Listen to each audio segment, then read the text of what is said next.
सुर्खियों में।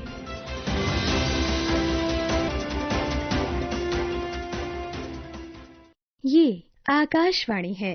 प्रस्तुत है कार्यक्रम सुर्खियों में। इसके अंतर्गत सुनिए राष्ट्र निर्माण में भारत रत्न बाबा साहेब डॉक्टर भीमराव अंबेडकर के योगदान पर चर्चा। इसमें भाग ले रही हैं विश्वविद्यालय अनुदान आयोग यूजीसी की पूर्व सदस्य प्रोफेसर सुषमा यादव। कार्यक्रम का संचालन कर रहे हैं पत्रकार संतोष पाठक।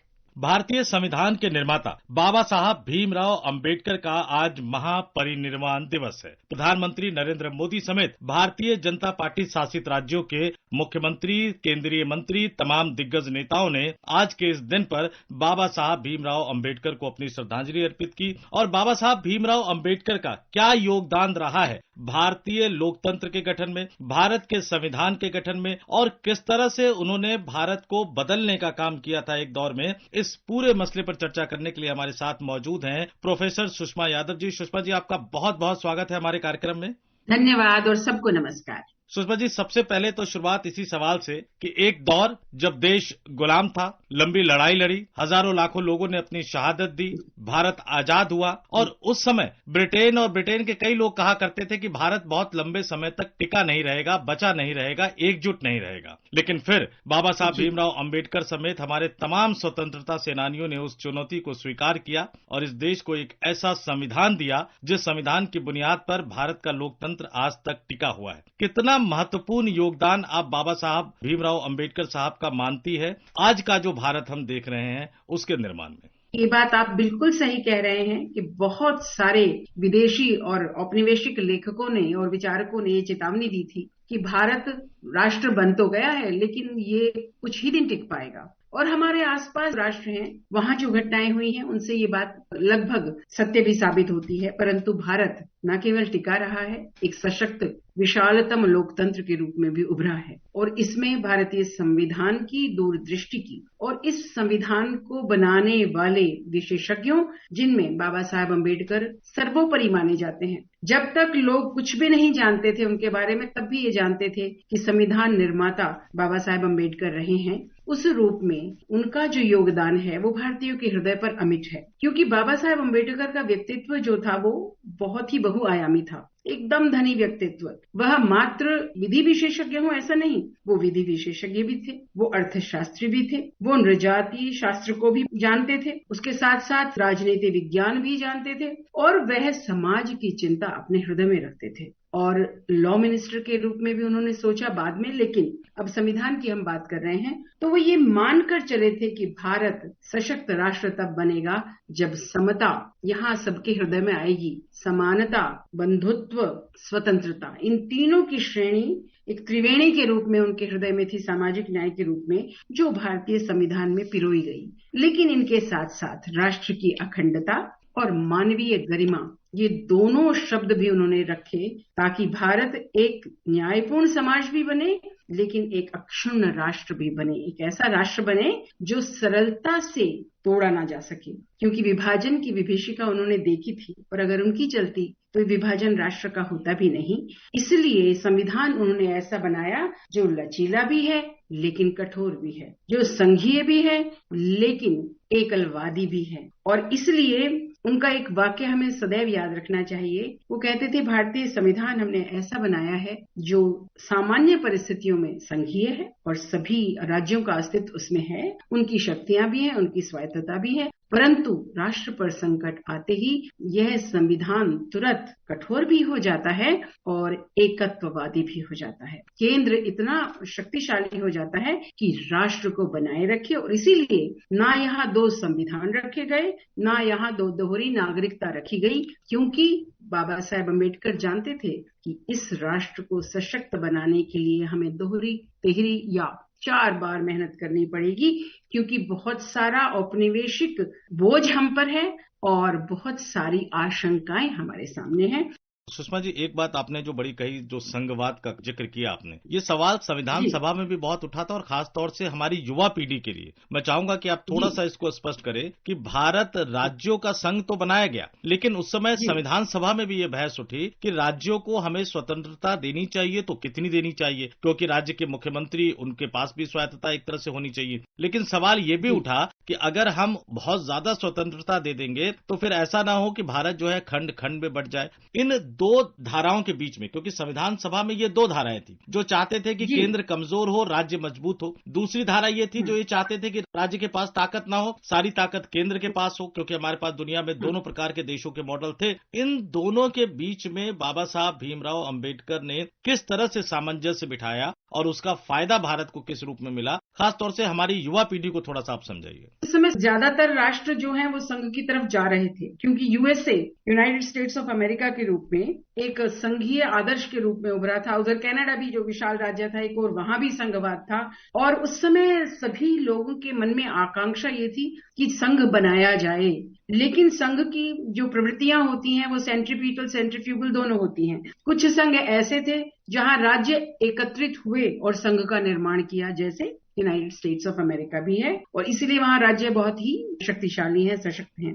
लेकिन कुछ संघ ऐसे भी थे, जैसे हमारा संघ था, जहां राज्यों का निर्माण किया गया एक तरह से और राज्यों को जोड़ा भी गया। वो उस समय की आवश्यकता थे, और बाबा साहेब अम्बेडकर ने उस समय के जो जितने विद्यमान संविधान थे उन सब का अध्ययन करके और फिर भारत की परिस्थितियों को ध्यान में रखते हुए, क्योंकि विभाजन की विभीषिका उन्होंने किसी ने नहीं झेली, इन दोनों राष्ट्रों ने, चाहे कनाडा हो, वहां एक यूनिफाइंग टेंडेंसीज उनके अंदर हैं। हमारे पास जो औपनिवेशिक बोझ था वो तोड़ने वाला बोझ था। वो तो चाहते थे कि ये राज्यों में बटा रहे। इसलिए जो मैंने कहा कि राज्यों का संघ तो कहा, उसके बाद संघ शब्द का प्रयोग पूरे संविधान में कहीं नहीं है, और ना ही राज्य अपने आप कोई भी अस्तित्व में आ सकते हैं। राज्य बनाने का कार्य, राज्यों को अस्तित्व में लाने का या समाप्त करने का, दोनों अधिकार भारतीय संसद के पास है, यानी केंद्र के पास है। और यदि वो राज्य बना भी सकते हैं और समाप्त भी कर सकते हैं। नागरिकता भी राज्यों के पास नहीं रखी गई, नहीं तो वहां से बिखराव आरंभ हो जाता है। लेकिन ये भी ध्यान रखा गया कि 3 लिस्ट बनाई गई, जो क्लासिकल फेडरलिज्म जिसको हम कहते हैं, उसमें 3 बातें चाहिए होती हैं। एक लिखित संविधान होना चाहिए, वो हमारा है। फिर शक्तियों का विभाजन होना चाहिए, वो शक्तियों का विभाजन यहां भी किया गया। तीसरा, एक सर्वोच्च न्यायालय होना चाहिए, ताकि यदि इनमें संघर्ष हो यूनिट्स में तो उनका समाधान हो सके। ये तीनों गुण हमारे संविधान में रखे गए, लेकिन फिर उसके साथ यह भी ध्यान रखा बाबा साहेब अम्बेडकर ने कि ये तीनों कहीं ना कहीं सबमर्ज हो, कि यदि किसी भी प्रकार का 3 प्रकार की आपातकालीन स्थितियों की उस समय उन्होंने अपेक्षा रखी थी, और वह लगभग सत्य निकली है कि यदि बाहर से आक्रमण होता है वह संकट काल है। सुषमा जी, एक चीज उन्होंने शायद 50 के दशक में ही समझ ली थी कि भारत उदारीकरण की तरफ बढ़ेगा, भारत उद्योग धंधों की तरफ बढ़ेगा, भारत में कल कारखाने लगेंगे, उद्योग धंधे लगेंगे और प्राइवेट उद्योग धंधे लगेंगे। बहुत कम लोगों को ये जानकारी होगी कि श्रमिकों के हित में, महिलाओं के हित में जो कानून बनाने की बात कही जाती है, बहुत कम लोगों को ये जानकारी होगी कि इसके बारे में भी बाबा साहब ने बहुत उल्लेखनीय काम किया था कानून मंत्री रहते हुए, विधि मंत्री रहते हुए। वो क्या था और उससे क्या फायदा हुआ था भारत के उद्योग जगत को भी और भारत के श्रमिकों को भी। बाबा साहेब अम्बेडकर जिस समय इस संविधान पर काम कर रहे थे, और आप जानते हैं उस समय हमारे भावी प्रधानमंत्री पंडित नेहरू भी उसमें एक बहुत महत्वपूर्ण भूमिका निभा रहे थे, जो समाजवाद के पक्षधर भी थे और प्रशंसक भी थे। तो आप समझ सकते हैं कि समाजवाद का कितना बोझ इस संविधान सभा पर रहा होगा और बाबा साहेब अम्बेडकर पर भी रहा होगा। लेकिन आप देखिए, समाजवाद शब्द हमारे संविधान में कहीं नहीं आता। समानता शब्द आता है, समता आता है, समान अधिकार आते हैं, श्रमिकों की गरिमा आती है, श्रमिकों की सुविधाएं आती हैं, लेकिन समाजवाद शब्द नहीं आता, क्योंकि बाबा साहेब अम्बेडकर इस सत्य को भी पहचान गए थे। वो देखिए, कोलंबिया में पढ़कर आए, वो लंदन स्कूल ऑफ इकोनॉमिक्स में पढ़कर आए, वो ग्रेज इन में पढ़कर आए, तो वो एक तरह से पूरे पाश्चात्य जगत का भी विश्लेषण कर चुके थे और ये भी देख चुके थे कि मार्क्सवाद चलने वाली व्यवस्था नहीं है। लेकिन श्रम हर जगह आवश्यक है, नर नारी के बीच समानता भी हर जगह आवश्यक है। इसलिए भारतीय संविधान में आप देखेंगे तो मौलिक अधिकार एक अध्याय बना जिसमें सभी के अधिकारों की बात है, और राज्य को वार्न किया गया है कि इस प्रकार के अधिकार नहीं लिए जा सकते। और दूसरी तरफ जो directive principles of state policy है, उनमें पूरा का पूरा सोशियो इकोनॉमिक जो हमारा ताना बाना था किस प्रकार का बनना चाहिए वह आता है, क्योंकि वो इंडस्ट्रियलाइजेशन के बिल्कुल पक्षधर थे। वो समाज को बदलता है, वो समता की ओर भी ले जाता है, वो समाज का प्रोग्रेसिव एस्पेक्ट होता है। लेबर लीडर भी वो रहे, आप जानते हैं ये बात। तो कोऑपरेटिव फार्मिंग की भी बात की उन्होंने, small holdings in India and their remedies की भी बात की, क्योंकि एग्रीकल्चर लेबर भी होता था। और वो ये कहते थे कि जो एग्रीकल्चर लेबर अगर काम करता है तो उस देश में कृषि कभी भी बढ़ नहीं सकती। और लेबर लॉज के रूप में आपने जो बात की, इंडस्ट्रियल डिस्प्यूट्स बिल 1937, उसका इंट्रोडक्शन बाबा साहेब अम्बेडकर ने किया था। और राइट टू स्ट्राइक, जो वर्कर्स का राइट है, उस समय बाबा साहेब अम्बेडकर ने उसको आर्ग्यू किया था कि ये राइट होना चाहिए उनका। और उन्होंने ये भी कहा कि श्रमिकों को एक काम करने की स्पेयर सुविधा मिलनी चाहिए और उनको एक प्रकार से सही पारितोषिक भी मिलना चाहिए। ये जो वेलफेयर स्टेट के जितने एस्पेक्ट्स हैं हमारे संविधान में, उनको बाबा साहेब अम्बेडकर ने इंश्योर किया संविधान में। और जेंडर पैरिटी की जो बात आपने की, पहली बार बाबा साहेब अम्बेडकर ने वर्किंग आवर्स जो थे उस समय उनको रिड्यूस किया 48 आवर्स पर वीक। उसमें विमेन पे जो एम्प्लॉयमेंट का बैन था for underground work coal mines में, उसको भी दूर किया।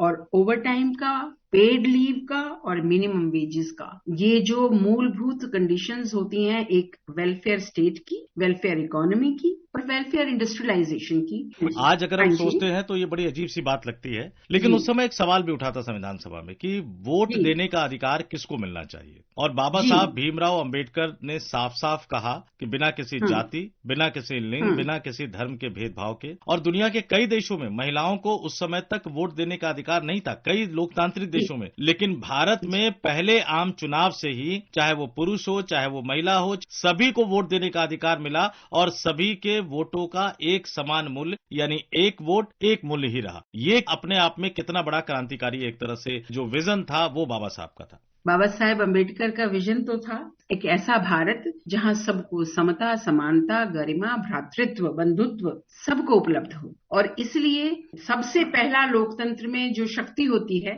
या अधिकार होता है वो वोट का अधिकार होता है। इतिहास इस बात का साक्षी है कि विश्व में कितने बड़े बड़े जिनको हम लोकतंत्र अब कहते हैं और प्राचीन लोकतंत्र कहते हैं, उनमें महिलाओं को अपने अधिकारों के लिए संघर्ष करना पड़ा। लेकिन हमारे यहाँ संविधान बना और वो अधिकार सबको मिल गया। प्रधानमंत्री नरेंद्र मोदी ने भी महापरिनिर्वाण दिवस पर बाबा साहब भीमराव अंबेडकर को श्रद्धांजलि अर्पित करते हुए कहा कि उनका दूरदर्शी नेतृत्व और न्याय, समानता और संविधान के प्रति डॉक्टर अंबेडकर की अटूट प्रतिबद्धता भारत की राष्ट्रीय यात्रा का मार्गदर्शन करती रहेंगी। उनसे मानवीय गरिमा को बनाए रखने और लोकतांत्रिक मूल्यों को मजबूत करने की पीढ़ियों ने प्रेरणा ली है। ईश्वर करे कि उनके आदर्श हमें एक विकसित भारत के निर्माण की दिशा में अग्रसर करते रहे। तो बाबा साहब के विजन पर अगर भारत आगे चला तो जो भी थोड़ी बहुत समस्या दिख रही हैं वो समस्या पूरी तरह से समाप्त हो जाएगी और जो विकसित भारत बनाने का जो एक संकल्प है जो हर भारतीय देखता है वो जल्द से जल्द हम लोग साकार कर पाएंगे। माननीय प्रधानमंत्री जी सदैव बाबा साहेब अम्बेडकर को याद रखते हैं, चाहे वो पंच तीर्थों का विकास हो,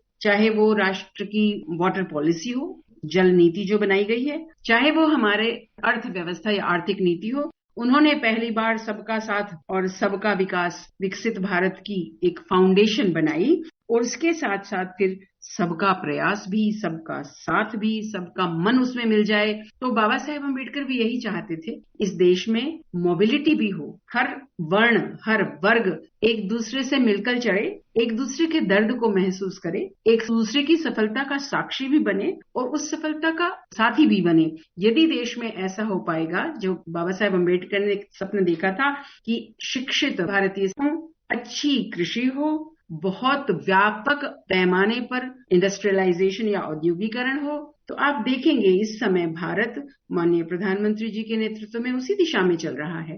बिल्कुल सुषमा जी, आपने बहुत सही तरीके से तमाम बातों को हमारे सामने रखा और वाकई ये बात सही है कि बाबा साहब की दूरदर्शिता का कोई सानी नहीं है और यह आज जहां भारत खड़ा है वो अपने आप में एक सबूत है। एक बार फिर से बाबा साहब भीमराव अंबेडकर को विनम्र श्रद्धांजलि। और इस कार्यक्रम में इतना ही। आपका बहुत बहुत धन्यवाद सुषमा जी। धन्यवाद। अभी आप सुन रहे थे राष्ट्र निर्माण में भारत रत्न बाबा साहेब डॉक्टर भीमराव आम्बेडकर के योगदान पर चर्चा। इसमें भाग ले रही थी विश्वविद्यालय अनुदान आयोग यूजीसी की पूर्व सदस्य प्रोफेसर सुषमा यादव, कार्यक्रम का संचालन कर रहे थे पत्रकार संतोष पाठक। ये कार्यक्रम आकाशवाणी के समाचार सेवा प्रभाग द्वारा प्रस्तुत किया गया। इसे आप हमारे mobile app news on AIR और YouTube channel news on AIR official पर भी सुन सकते हैं। सुर्खियों में